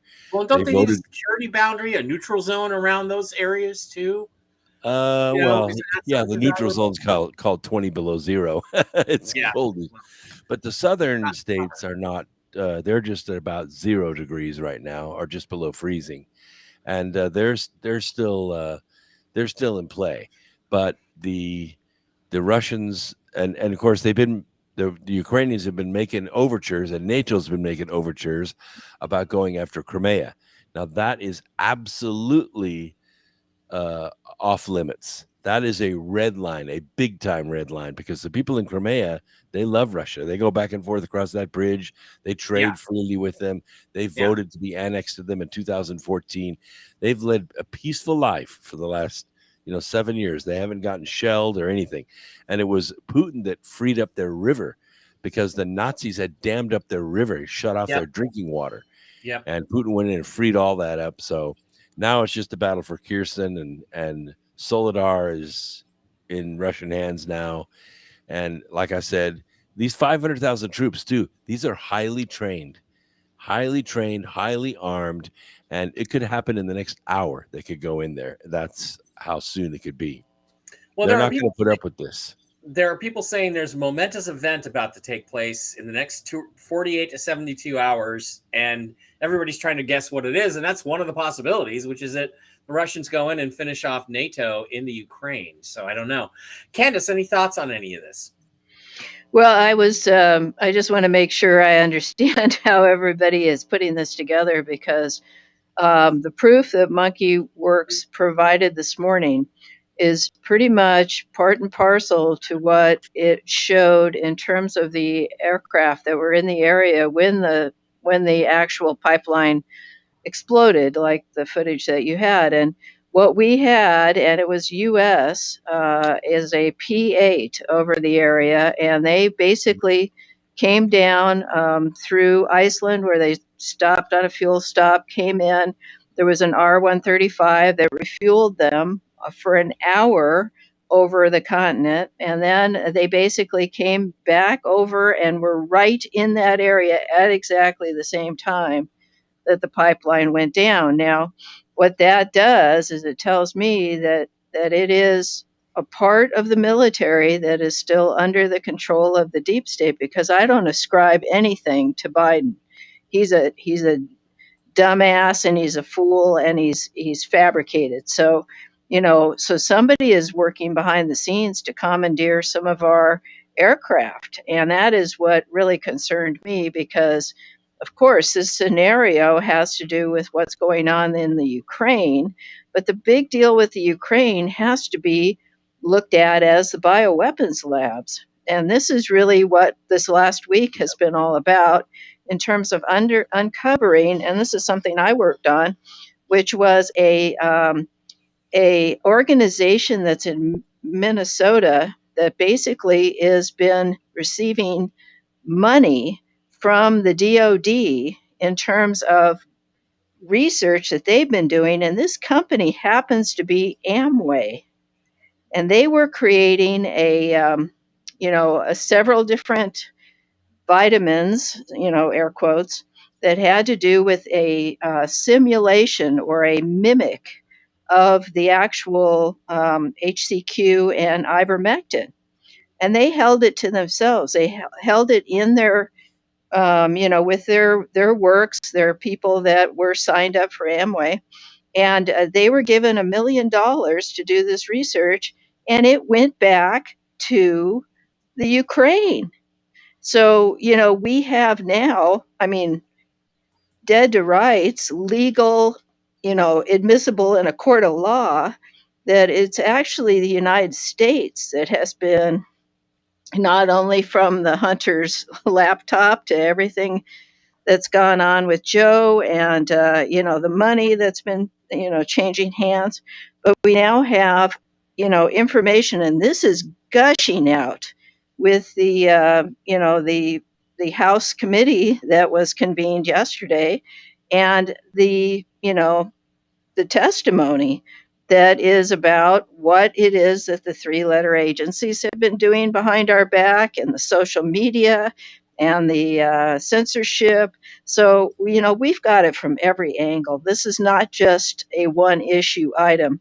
And the other thing about this is that we talk about the Nazis, and the Nazis happen to be very important to this, but it is really that we go back historically and we identify the Khazarians. And the Khazarians have been the ones in that entire region that have been the thorn in our side, that they're fake Jews, and that they have become associated, or they've been taking this product that they've received from the biolabs, which include a substance that really is creating men that have superhuman abilities. And this is where the Russians, they went into the bioweapons labs in those regions, and they were, cleaning house, but they were meeting with these adversaries that are part of the Ukrainian army that were superhuman. And that's who was killing them off and who was capable of doing this kind of, really ugly shit to the Russians. So here we've got a dynamic that involves, things that are vastly out of the realm of anybody's minds in terms of what they can wrap their heads around. That's the thing, is I'm trying to focus it. Then we had, now the military is claiming they shot down another vehicle, another balloon, something over Alaska or in territorial waters off Alaska. Yeah. Who thinks that was Chinese? Not me. Who thinks that's another fucking setup? Not me. They tried to claim there were 3 balloons that came over when Trump was president, and Trump's like, "Oh, really?" And everybody in his administration is like, "No, there weren't. There were none." What, Blake? I mean, what do you think all this balloon madness is? And I mean, how? I just see this thing escalating. Yeah, it's been a bizarre, strange set of circumstances. It certainly would never have done it under Trump, because Trump would retaliate instantly and be very heavy-handed. China wouldn't want to take that risk to piss him off, but they could walk all over Biden. I don't know if it's for spying or what, if there's some other motive at play. I'm not really quite sure what they shot over Alaska today. That's a new story. I don't know if Brooks was alluding that might be a UFO of some sort. It's certainly, another identified flying object. I don't know if it was from China or what, but it seems like they're testing us. They're poking us a little to see how we'll react. And I don't know why they used the $400,000 Sidewinder to shoot this thing down when it finally hit the Atlantic. They could. It's a couple million. Yeah, Sidewinders are pricier than that. Yeah, it's a couple million. Yeah, so, and it doesn't seem like it did damage to the equipment when they could have gotten it all. I don't know what is they're thinking. I don't really think we had a warhead in it, to be honest with you. Well, they have recovered some of the mechanism of it, and guess what? It's made in the USA. It's made in the West. Yeah. So that was the other part. So it could have So been I one of call it ours. a UFO because it's unidentified, and they called it an object, and it was the size of a small car at 40,000 feet. Yeah, That it's an doesn't unidentified sound like a flying balloon to me. That sounds like a drone or a droid, some kind Yeah. of droid or something. They shot it down at 40,000 feet, which that's air traffic lanes. That's, jets fly, commercial jets fly Yeah. at that altitude. Yeah. That's Yeah.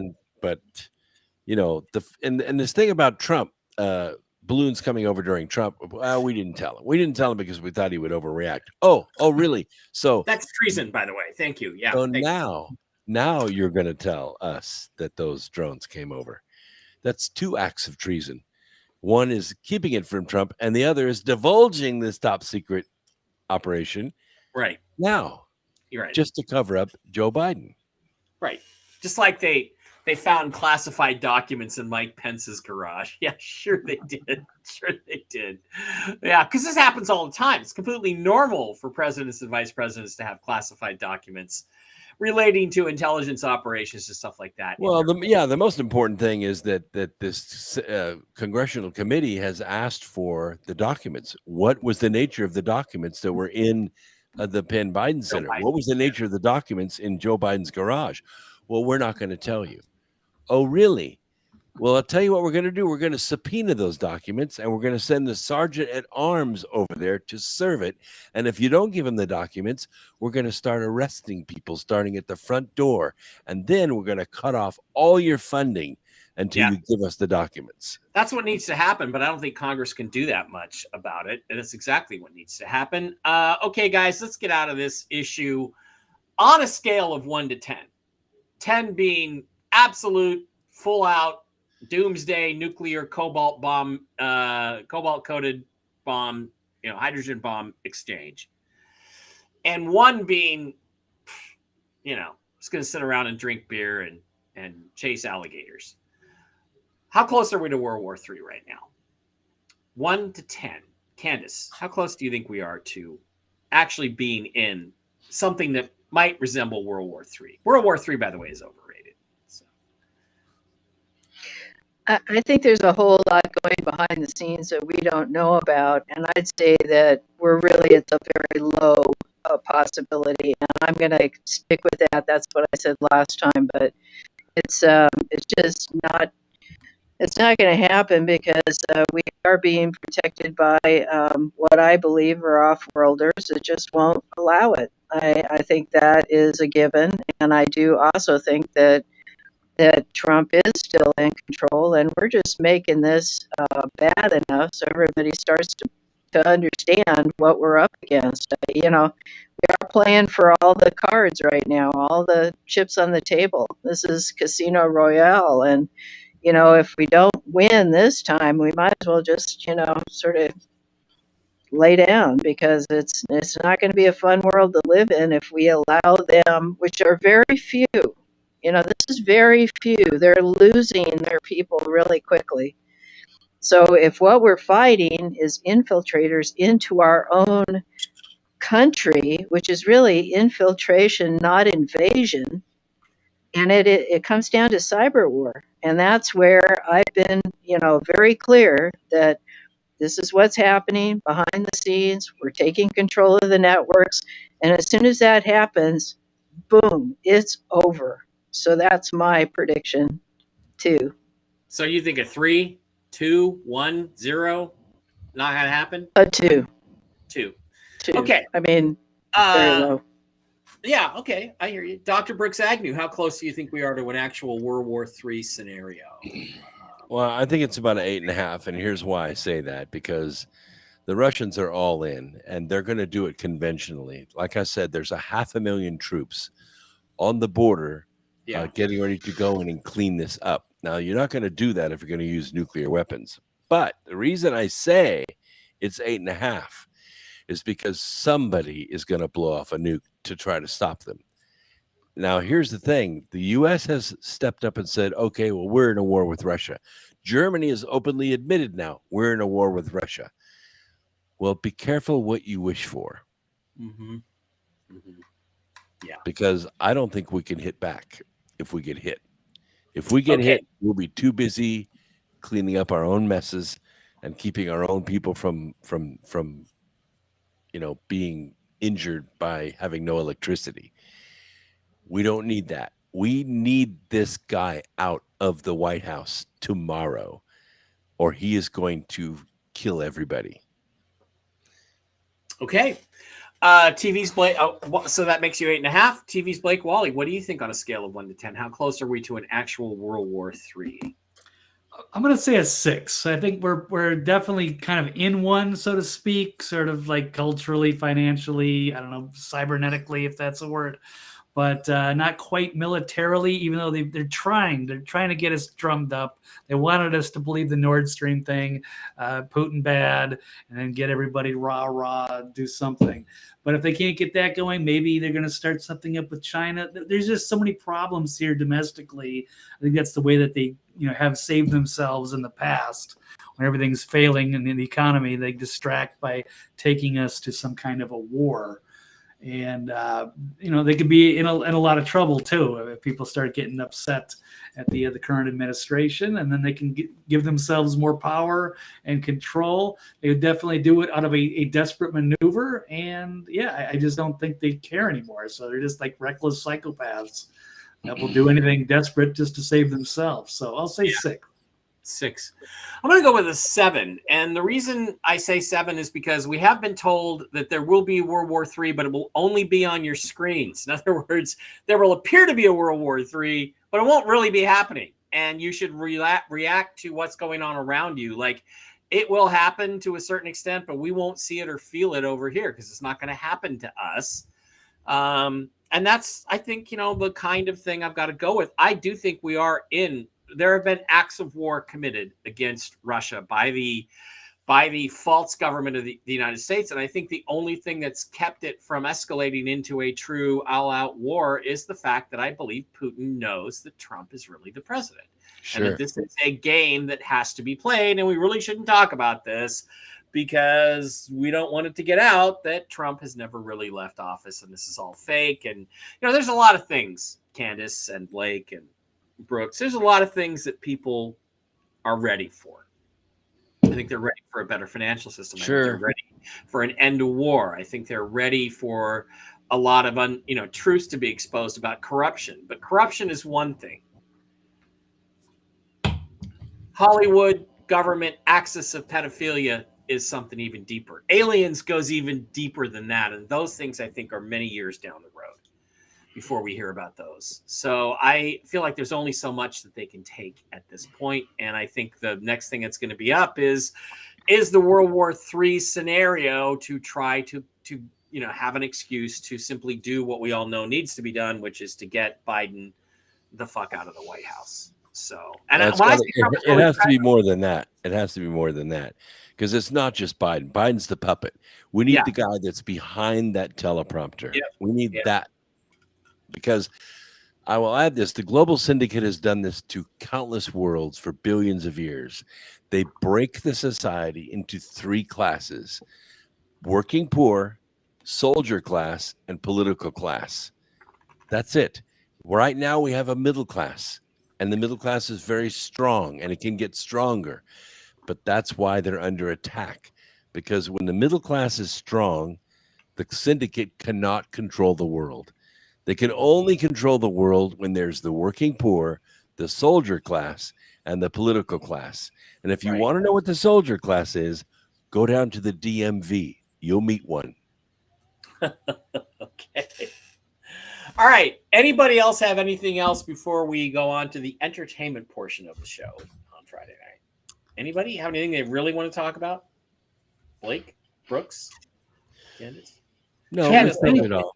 The answer is always AI with Candace. I don't want to talk about the State of the Union show. That was ridiculous. No, it was a joke. It was weird. It was. It's all gone. All right, that's going to wrap it up then. Okay, we're going to move on tonight to tonight's top 5, which we've changed the format a little bit of. Brooks, Blake, did you get the Brooks, Blake, which was I mean, Brooks, did you get the top 5 for tonight? No.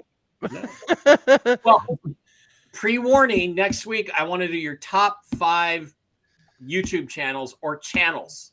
And I want you to think about them in advance so I can have them all primed up and ready. Well, it doesn't have to be a YouTube channel, but YouTube is going to be most of them. Your favorite ones, your go-tos on Rumble or YouTube or whatever for anything. But tonight's top 5, Candace, did you get the note on tonight's top 5? Yeah, something about our best and worst experiences. We can also do. Somebody did a thing with concerts, and it was best concert, worst concert, that kind of thing. Was really fun. Posted that on Facebook. We'll put that down the line. But tonight it is overrated or underrated. And what I'm asking you to do here is come up with 5 things. They can be anything. They can be sports players. It can be historical figures. It can be events that took place. It can be anything you want that you think is either overrated or underrated. And we want to hear why. Why is something overrated and underrated? Teeth are overrated. Teeth are overrated. If you tried baby food, it's not that bad. Something like that. That's an example. All right. So if I assume the rest of you are not ready for this, so I'm going to start. Okay, I'm going to start. All right. Overrated. I'm going to go. Most of mine are going to be sports, but I'm going to go with overrated sports figures. I'm going to start with LeBron James. Okay. LeBron James. People are calling this week LeBron James the GOAT. Okay. LeBron James is not the fucking GOAT. LeBron James is a pretty good basketball player. He's also a complete leftist dickwad who gets paid by China, and he's full of shit. But then the thing is, people are also saying, "Oh, Michael Jordan's the GOAT." Well, okay, I got news for you. Michael Jordan's not the GOAT either. He's not the best basketball player of all time. Let's talk about basketball players. All right, Michael Jordan is 3rd. LeBron is in the top 25 somewhere. I watched LeBron James play back when I kind of watched basketball. I kind of gave up on the NBA in about 2002 because it got political, because it got involved with China, and because nobody could hit a fucking 16-foot jump shot anymore. Now they changed the rules, so you can't guard anybody, you can't touch anybody, you can't hand check anybody. They have 3 referees who call a foul every 2 seconds. You can't touch anybody anymore. There's no defense. The reason they had to do that, guys, is because the scores in the NBA finals were getting down to like 65 to 63. When the NBA used to score 120 points every night. Because guess what? In the 70s and 80s and 90s, guys could shoot. Guys had basic basketball skills. Basketball is the only sport where the quality of play has declined in the last 25 years. It's only 2 things. It's 3-pointers, because you're wide open and nobody can touch you, and it's dunks on fast breaks. And that's it. Nobody can do anything in the middle anymore. Nobody can dribble. Nobody can shoot the 15-foot jump shot. Nobody can do the turnaround. None of that. So if you put LeBron James in the 1980s and 90s NBA, Dennis Rodman would have this fuckface crying his eyes out by halftime because he'd be all over him. He wouldn't be able to do a goddamn thing. And although he's a good player for this era, he would have been an occasional all-star in the 1980s and 90s. He would not have been an all-time great. Not even close. Michael Jordan, by the way, is not either. He's totally overrated, too. He's not the best basketball player. Not even close. Bird and Magic were both better than him. It's Magic, Larry, Michael.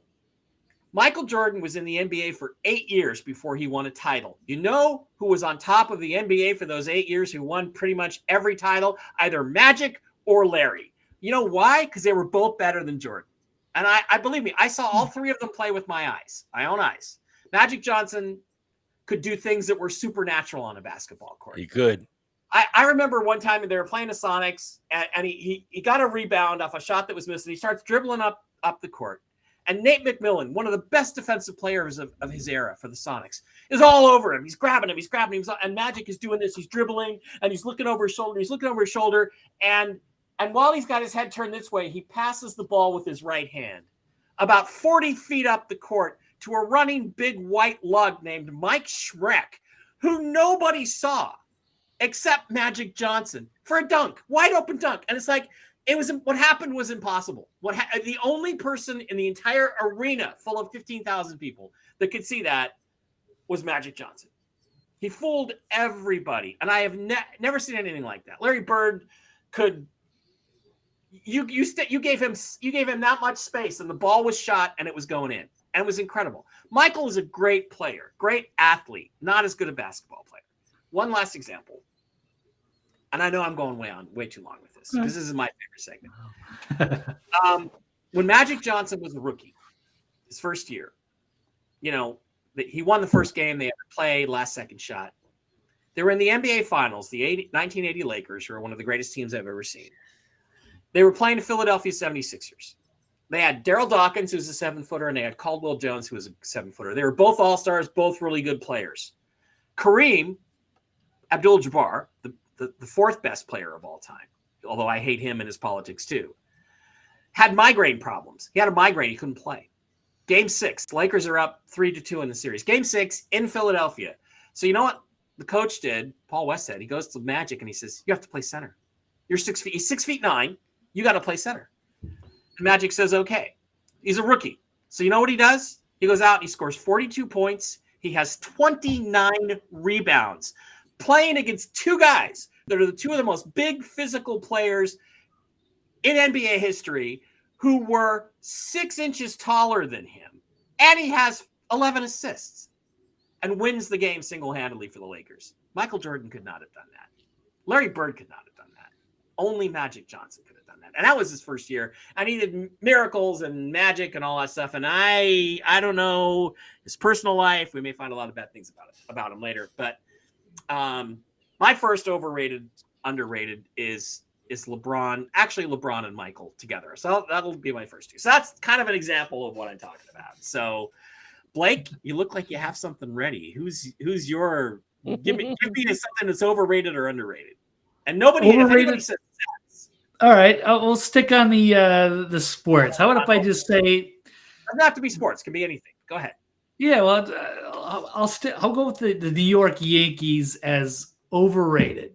Oh, yeah. Without putting this together, I know you said overrated, underrated. Wasn't sure of the context, so scrambling at the last minute. But since we're on the subject of sports, I'm going to say the Yankees because I always hated the Yankees, and one of the reasons they won 27 championships or something like that.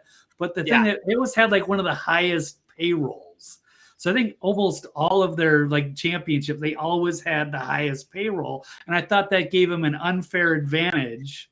Yep. Because they used to beat up the Twins in the early 2000s, and it would be really irritating. I actually worked at New York Hotel and Casino, and I had a lot of Yankee fans around. They'd be all cheering, trying to rub stuff in people's faces, and I'd be like, "Come on, it's not even fair." Like the Cowboys, maybe in the early 90s, where they also before they had the salary cap in the NFL. I didn't think it was a fair playing field, and so I always thought the Yankees had the advantage. And it wasn't the same as say an underdog winning a championship. I agree with you, Blake. And that's like in 2001, the Seattle Mariners won 116 games. They traded away Ken Griffey Jr. and won 116 games, the record for most wins in a season. But a couple things happened. They after 9/11, they dropped off, and that they're emotionally they seemed to drop off. But at the trading deadline, everybody was in for the Mariners needed one more thing to just win the World Series and going away. A left-handed power hitter. David Justice from the Braves was up, but he had a $3 million salary pickup. The Mariners had a tight budget. They were at their budget limit. The Japanese owners would not go the extra $3 million. So guess who stepped up and paid the $3 million for David Justice? The Yankees did. And guess who won the World Series? The Yankees. Prime example. You're dead right. Yep. You're dead right. All right, Brooks, give us something that you think is overrated or underrated. Well, I'm going to go with female singers. Oh, I have two female singers that are highly overrated. I have no idea why they are as successful as they are. They can't sing. Maybe this singer I'm going to mention can dance, but she's not creative. She can't sing. She has no ability to entertain as far as I'm concerned. And that's Beyonce. She just has no talent. Yep. And the other female singer is a contemporary, well, not a contemporary, but she's a millennial, cannot sing, can't carry a tune, I have no idea. I've listened to probably 20 of her songs because maybe I'm just missing something. And I listen to them, and they're all crap. And that's Billie Eilish. Yeah, okay. Highly overrated. She has no talent. I've heard karaoke singers that can sing way better than her. Okay. Overrated, underrated. Candace, I'm going to guess you're going to give us something from the film industry, but that's just my wild guess as to something you think is overrated or underrated. So underappreciated or overrated. Go ahead. I'm glad you gave me some idea because I'm lost in space here. That's why I did my whole stuff. Yeah, my whole tirade there was just to so you guys would know what kind of thing I was thinking of. Well, I have a lot of passion, obviously, for what I was a part of for many, many years. But I think one of the things that's really overrated is Netflix. I think that they haven't done a great job with basically they pay for product to be used and then they put it up on their own channel so they make money on both sides. But anybody that thinks that convenience like that has any virtue and underrated is the little indie film theaters that I used to go to.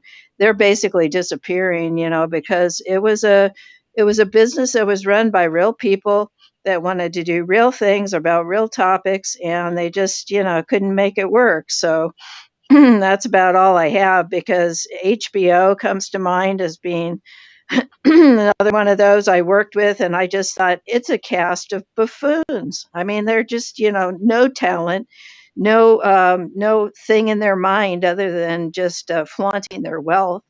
And, it's another thing to be working on a set that, you don't get any consideration. When you hire people to be on the film crews, you expect to be well treated because you're basically the one that's putting everything in front of the screen.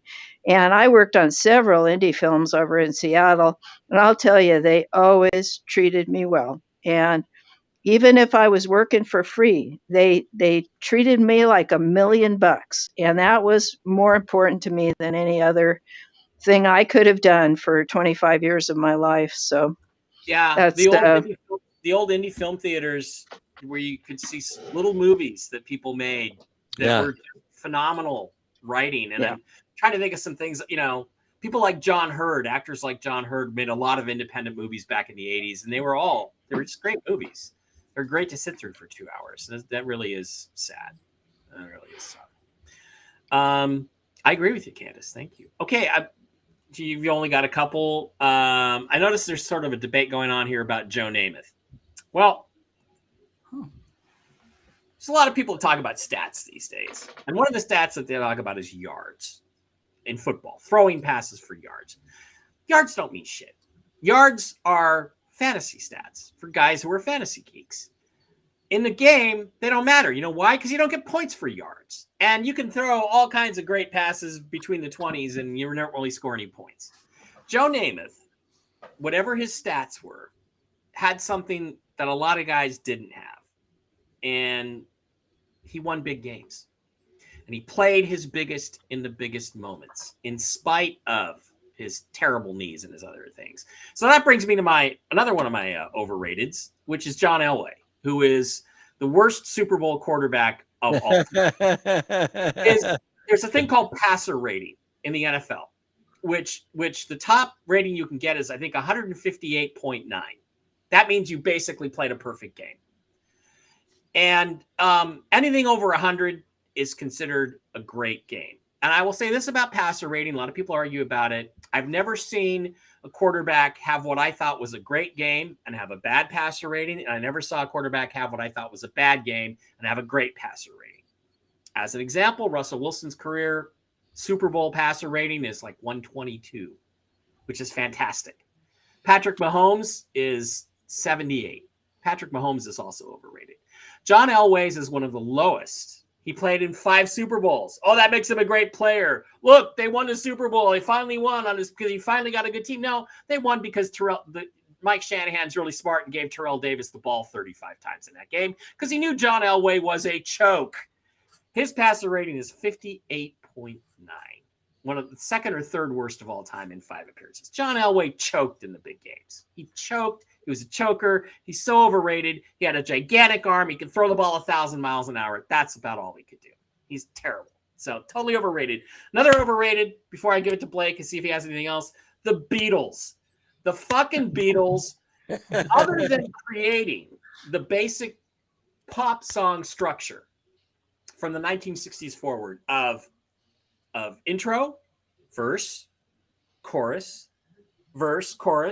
bridge, verse, chorus, at outro. Other than creating that, they're terrible. I hate the Beatles. My sister played them incessantly when I was growing up, to the point that I cannot listen to any of their songs. And I can't tell you how insane it makes me when my soccer team, Manchester City, from Manchester, plays, at the end of a game, they play Hey Jude. The Beatles are a fucking Liverpool band. Okay, fuck Liverpool. I'm a Manchester guy. Let's play more Oasis at the end of our games.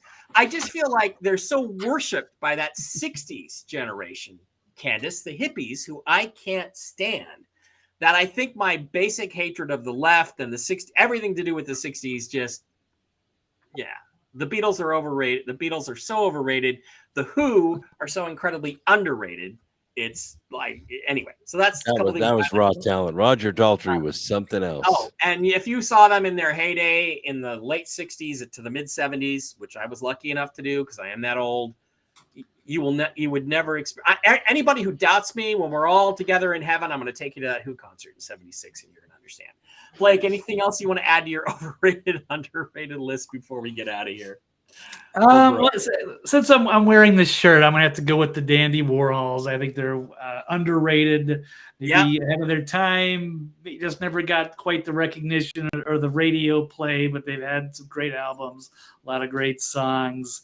But I also kind of like the idea that they're not that super popular, because maybe I wouldn't like him as much. And that's a great selection there from I forget, was that Rick or who was that? Yeah, Phil Collins. I would definitely agree with their Laura was saying the Monkees, but the Monkees didn't play their own instruments. No, I don't think. I like the show. Yeah, it was there on the Monkees. Yeah, they're underrated. I can't believe somebody mentioned T-Rex. What the hell is a hubcap Diamond Star Halo? Yeah, exactly. And I mean, you're look, too logical, Brooks. Hubcap Diamond Star Halo. And the thing is about T-Rex is that, I'm sorry, but Robert Palmer and Duran Duran combined to make Power Station in the 80s, and they did Get It On about 1,000 times better than T-Rex did. I'm sorry, they did. That's a when the definitive version of your song is somebody else's cover of it. Yeah, like It's My Life by Todd done by Gwen Stefani. Hey, you're underrated. Go ahead, Blake. I'm sorry I cut you off there. No, I think that's good. And as Stephanie is saying, the Monkey Show was great. The songs were catchy, but then later you find out that it was all just an act, and none of them actually did anything, as far as I know. Yeah. Maybe one of them played an instrument, but it's amazing how it was just totally Hollywood. So anyway, so I'll stick with that. I did like the Beatles though, but that's another story. So that's it on that one. But I like T-Rex too. They had a couple good songs, glam rock, weird. I don't know what they look like. I've never seen their concerts. They had 7 albums. 2 songs went on the radio. Right. Wasn't Mark Bolan their lead singer? Was that Mark Bolan? Didn't he get arrested for child rape in Thailand or something? I think so. The Partridge Family is underrated. Great songwriting and great ballads. It wasn't that bad. I have to admit, their songs were a little catchier, but that's all old stuff from the 60s and stuff. Okay, and I'm going to tell you somebody else who I think is really underrated. It's a band. The Red Hot Chili Peppers are dismissed by people from the 80s. We think they're kind of a joke. I'll tell you what, I got to go to the Ramones 30th anniversary party in the mid 2000s, maybe early 2010s, 2010 in LA. There's some guy named Peter Yorn there. He sucked. There was X from X showed up. They were 80s punks. They sucked. But then the Chili Peppers came out, did about a 7-song set. And and it was a big nightclub across the street from Capitol Records. I forget the name of the theater, but it's a big famous venue. And that place exploded. And I was like, I kind of liked a few of the Chili Peppers songs, but when they came out and played, the whole place exploded. And I was like, wow, I haven't felt that good since I saw the Sex Pistols in 2003 or 1996 for the first time. So yeah, that's good stuff. Mark Bolan was the leader of T-Rex. Man who needs TV when he got T-Rex, Bowie, all the young dudes. Yeah, I think he ended up. It didn't end. I may be mixing it with somebody else. Was it Mott the Hoople that did Yeah. all the young dudes? But it was Bowie's song, I think. Bowie covered it, and then Bowie covered it. Did well. All right. Those are some of just. I think we'll do this again when we have more time to think about it. Overrated and underrated. Don't shoot me, but Kiss is overrated. Overrated? Oh, I don't know. That's a great bar band. Kiss is a great bar band.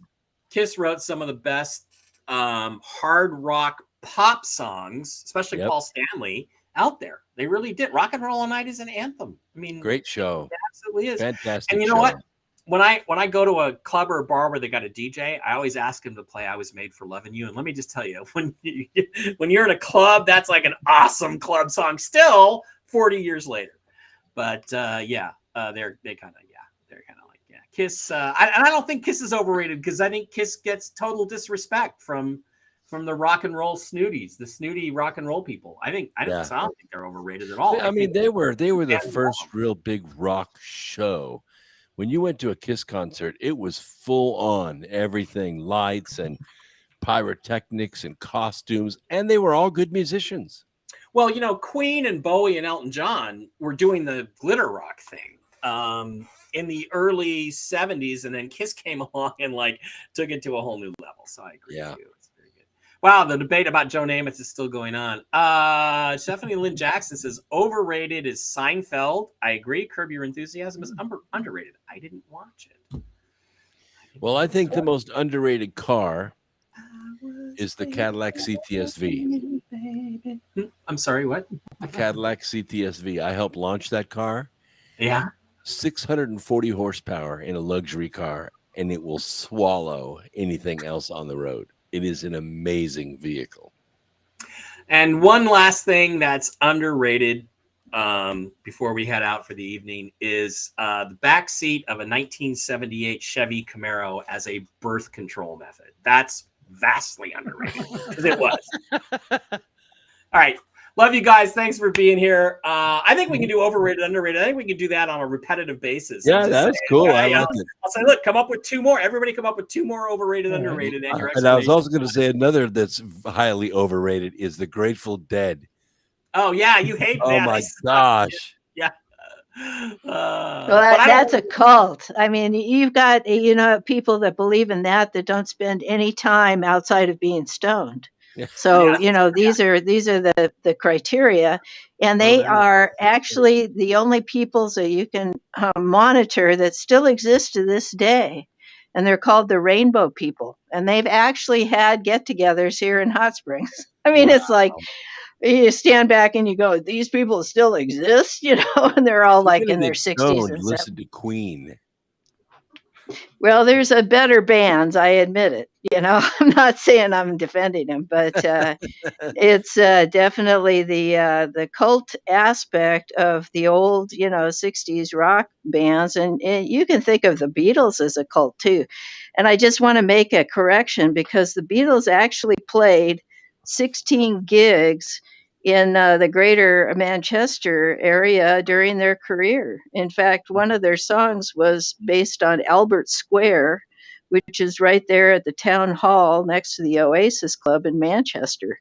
So they actually did perform there, and they have a legend there. And this conflict between your Manchester group and the other one is because of that, they're warring over who it was that had the origins of the Beatles. And if you go back to the dates, February 2nd, 1962, which is really before they even, became even popular as a band. They were basically a street band, I mean, they'd hire them in a, bar band and people would dance. They were nothing special until their manager got a hold of them, which is really the whole story. And he brought them to this country, and they started doing concerts, and that was all about manipulation, and that had a lot to do with the drug culture. So, you know. Yeah, it sure did.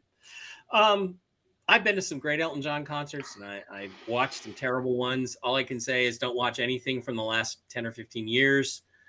There are some old Elton John concerts from before his voice went, from the 70s, like that are on him live at Hammersmith Odeon and stuff at Christmas that are on, that are great, that will show you how talented he was. And also Elton at 60 for Madison Square Garden. If you can put up with the shots of Bill Clinton in the audience and Hillary, I saw him live in 76. I saw him live in 76, and he was amazing. Yeah, he was then. Oh. And Bowie sang backup to Mott the Hoople on that track. There we go. Okay. All right, so that's gonna. Cruise is overrated. Tom Gremlin. Gremlin, though, yeah. Yeah, maybe there's movie directors that we could talk about that are so overrated that we can get it. But that's something we can do next time when we do overrated, underrated. So overrated, underrated is going to be a repeating thing. Not every week. Like I think next week I want people to do their homework. I want you to come with at least 2 or 3 of your favorite YouTube or Rumble channels that are out there. All right, I already know what one of mine is. I'm banned from YouTube for life, so I'm never going to mention anything on YouTube other than the Harley Davidson DIY channel. Yeah, there you go. Stephanie Lynn Jackson, you need a spanking. Manchester City is not overrated at all. Manchester City is God's gift to soccer. Look, I gotta go there. I've never been there. Next time you go. Well, I mean, I want to. Yeah, I would like to go back. I was supposed to go back this spring, but some things fell to film some stuff, but things fell apart. I have somebody there, that I like. There's people there. I feel drawn to the city. I must have lived there in a previous life or something. It's a lot like Seattle in a lot of ways, only better in every way. Because first of all, they have city and they have oasis. I mean, come on. So yeah, it's really interesting. And that's another thing. If I had $200 million. I'm going to open a sports bar in Manchester, and it's going to be a Manchester City and Seattle Seahawks sports bar showing all of their games. And because City's colors are light blue, sky blue, and the Seahawks colors are dark blue, the name of the bar is going to be called Blue Balls. God shot down my dream of opening Blue Balls in Manchester. All right. Love you guys. We're out of here. Candace, thank you. Blake, thank you. Brooks, thank you. We'll see you guys next week. Next week, it's YouTube channels or just channels in general we want people to pay attention to. All right. Love you guys. Have a good one. Let's hope World War III. Blessings. Everybody pray to God for some change here. Yeah, because an NBA player just got fined $40,000 for saying no homo. That he said he really loved his teammate, no homo, and the NBA fined him $40,000. Wow. All right. Love you guys. See you next week. Bye.